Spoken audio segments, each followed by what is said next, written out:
Hi friends, నేను movie రాజా. NTR Koratala Shiva combination లో వస్తున్న భారీ budget cinema Janata garage. NTR career లోనే ఇప్పటి వరకు ఎప్పుడూ లేనంత స్థాయిలో ఈ సినిమాకు బిజినెస్ జరిగింది.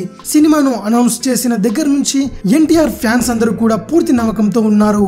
సినిమా టీజర్, ట్రైలర్, సాంగ్స్ కూడా బాగానే ఉన్నాయి. ఈ సినిమా ఆడియన్స్ కూడా బాగా కనెక్ట్ అయింది.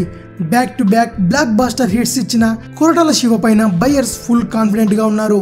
అలాగే టెంపర్, నాన్నకు ప్రేమతో సినిమాలతో మళ్ళీ ఫామ్ లోకి వచ్చిన ఎన్టీఆర్ చాలా కాలం తర్వాత మాస్ మసాలా ఎంటర్టైనర్ తో కనిపిస్తుండడం కూడా సినిమాకు సూపర్ క్రేజ్ తీసుకువచ్చింది.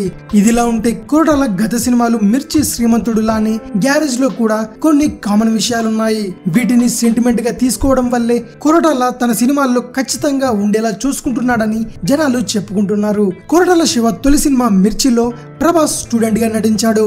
రెండో చిత్రంలో కూడా మహేష్ బాబుని స్టూడెంట్ గా చూపించాడు శివ. ఇది కూడా పెద్ద హిట్ అయ్యింది.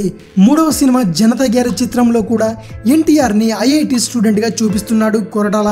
సో కొరటాల సినిమాల్లో కొన్ని విషయాలు కామన్ గా ఉంటున్నాయి కాబట్టి కొరటాల ఈ విషయాలను సెంటిమెంట్ గా ఫీల్ అవుతున్నాడని, ఈ లెక్కల ప్రకారం Janatha garage blockbuster guarantee అని సోషల్ మీడియాలో అభిమానులు తెగ హల్చల్ చేస్తున్నారు.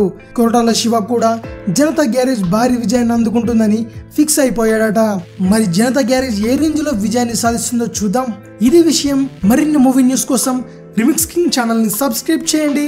Thanks for watching. బాయ్.